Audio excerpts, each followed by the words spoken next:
इन्होंने 3% निकाले हैं पब्लिक ने, ठीक है। तो यहाँ पर प्रमोटर ने प्लस करे हैं 3%, ठीक है।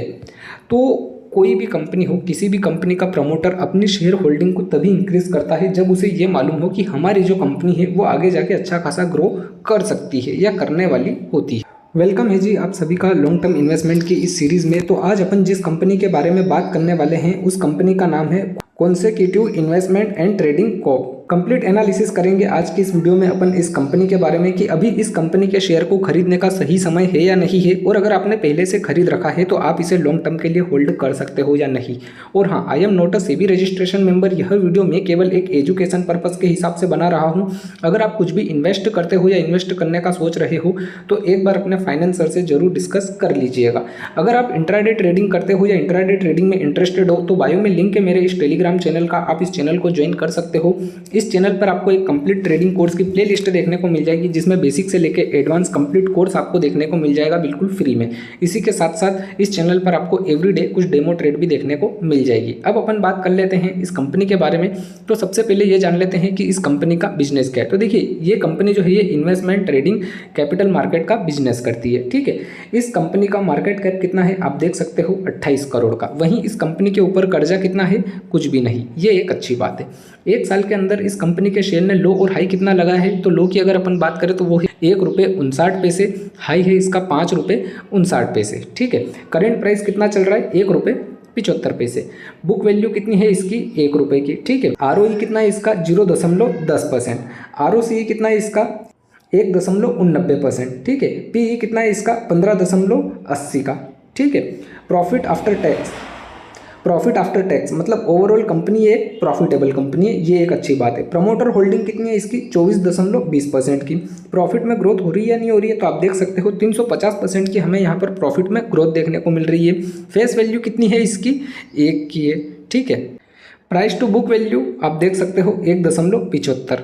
तो ये तो कुछ इंपॉर्टेंट टॉपिक हो गई इस कंपनी के। अब अपन बात कर लेते हैं कंपैरिजन की कि भाई साहब इस कंपनी का कंपैरिजन हमें किस किस कंपनी के साथ देखने को मिल रहा है। तो भाई साहब ये है कंपैरिजन वाला सेक्शन, आप देख सकते हो 1 से लेके 8 कंपनी हमें यहाँ पर दिख रही है। वहीं पर 8वें नंबर पर है कॉन्सेक्यूटिव, जिसका शेयर प्राइस कितना चल रहा है, ₹1.75। मतलब ये एक पेनी स्टॉक है इस फील्ड का। अगर अपन मार्केट कैप की बात करें तो आप देख सकते हो सबसे छोटा मार्केट कैप है इस कंपनी का। मतलब ये एक बहुत छोटी कंपनी है, ज़्यादा बड़ी कंपनी नहीं है, ठीक है। अब अपन बात कर लेते हैं प्रॉफिट और लॉस वाले सेक्शन की कि भाई साहब कंपनी जो है वो ओवरऑल प्रॉफिट जनरेट कर भी रही है या नहीं। तो भाई साहब ये है प्रॉफिट और लॉस वाला सेक्शन, आप देख सकते हो 2015 से लेके 2024 की रिपोर्ट अपने सामने। सबसे पहले सेल्स को हम समझ लेते हैं। तो सेल्स इनकी डाउन हो चुकी है, समझ रहे हो।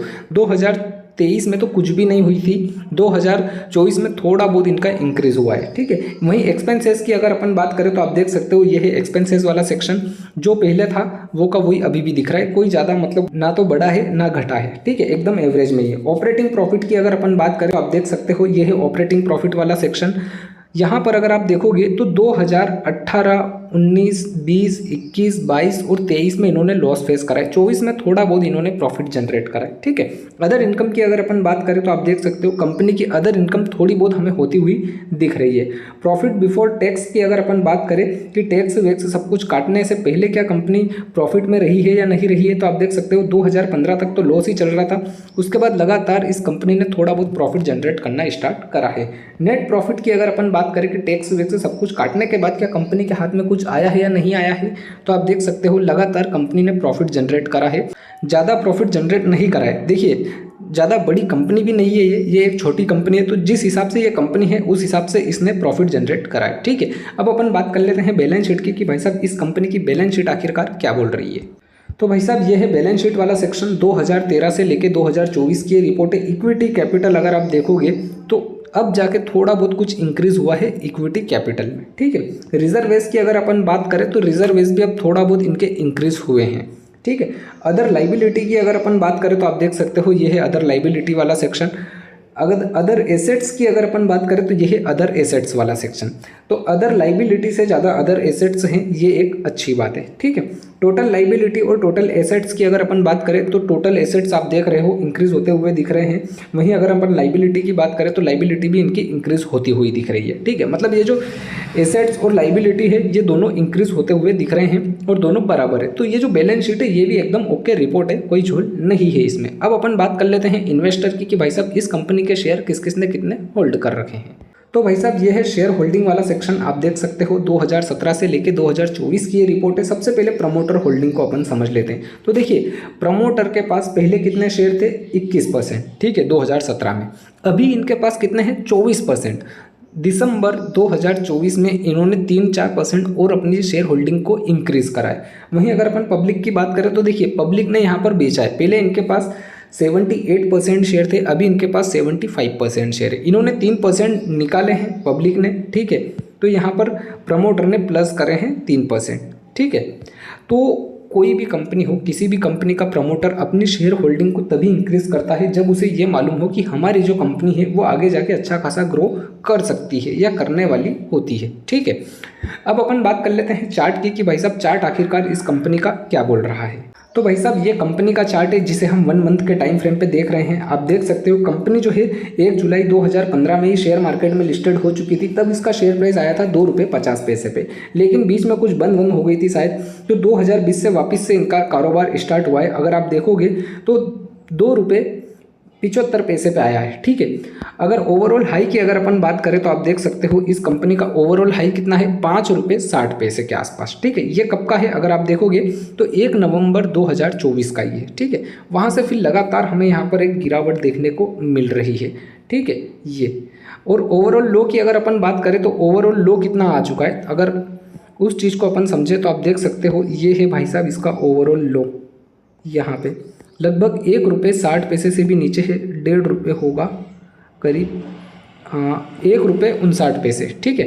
अगर अपन इसको 1 वीक के टाइम फ्रेम पे लेके जाएं तो आप देख सकते हो पूरा का पूरा एकदम ये क्रैश हो रखा है, ठीक है। तो इसके 2 रीज़न हो सकते हैं, कितने 2 रीज़न।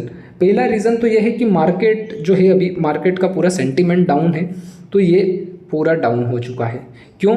क्योंकि देखो इस कंपनी का काम क्या है, ये इन्वेस्टमेंट करता है, ठीक है। ये एक इन्वेस्टिंग की कंपनी है, इनका काम है इन्वेस्टमेंट करना, ठीक है। तो इन्होंने भी अगर शेयर मार्केट में इन्वेस्ट कर रखा है तो यहाँ पर क्या है कि शेयर बाजार पूरा डाउन है, तो इस कंपनी को भी कहीं ना कहीं लॉस फेस करना पड़ रहा है, तो ये भी डाउनफॉल में दिख रही है, ठीक है। दूसरा रीज़न अगर हम देखें तो किसी ना किसी ने इस कंपनी के शेयर को एक बड़ी क्वांटिटी में बेचा है, ठीक है। तो ये यहाँ पर डाउनफॉल दिख रहा है। लेकिन प्रमोटर ने अगर हम देखें प्रमोटर होल्डिंग को, तो प्रमोटर ने अपनी कंपनी के शेयर को और 3% इंक्रीज करे हैं। क्यों करें? देखो ₹5 की चीज़ अगर उनको ₹1 में मिल रही है तो कौन नहीं खरीदेगा, समझ रहे हो। ₹5 की चीज़ है ये और ये आपको ₹1 में मिल रही है, तो आप खरीदोगे या नहीं खरीदोगे। हो सकता है कि ये साल 2 साल या 3 साल बाद ये ₹10 की हो जाए, ठीक है। तो आपका जो कैपिटल है वो 10 गुना हो सकता है, समझ रहे हो।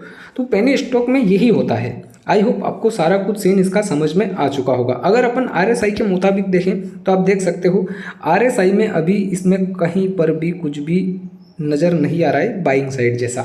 अगर अपन इसको 1 वीक पे लेके जाएं, 1 वीक से 1 मंथ में, तो देखिए 1 मंथ में जब तक ये RSI जो है 40 के ऊपर है तब तक यहाँ पर एकदम ओके रिपोर्ट है, ठीक है। अगर आपने पहले से खरीद रखा है तो ये अगर इसके नीचे आ जाए तो आप निकाल दीजिएगा। अगर 1 वीक पे जाएं, आप अगर खरीदने के मूड में हो कि भैया हमें तो इन्वेस्ट करना है, तो ये है 1 वीक का टाइम फ्रेम, ठीक है। जब 1 वीक के टाइम फ्रेम पे RSI जो है आपको 40 से ऊपर जाता हुआ दिखे, ठीक है, 1 वीक की कैंडल RSI को क्रॉस कर जाए और वो क्लोजिंग दे दे, ठीक है, इस टाइप से, ठीक है, जैसे कि ये यहाँ पर ये वाला आप देख सकते हो, तब जाके आपको दोबारा से खरीदने की अपॉर्चुनिटी मिल सकती है, ठीक है। तब तक के लिए आप वेट कीजिए। आई होप आपको सारा कुछ सीन समझ में आ चुका होगा इस कंपनी का। वीडियो को लाइक कीजिएगा और हाँ कमेंट करके ज़रूर बताइएगा कि अगली वीडियो में किस कंपनी के ऊपर बनाऊँ। और हाँ चैनल पर नए हो तो चैनल को भी सब्सक्राइब कर लीजिएगा। इस चैनल पर आपको स्टॉक मार्केट से रिलेटेड सारी न्यूज़, खबरें और सभी कंपनियों के बारे में एकदम विस्तार से जानकारी मिलती रहेगी। मिलते हैं अगली वीडियो में।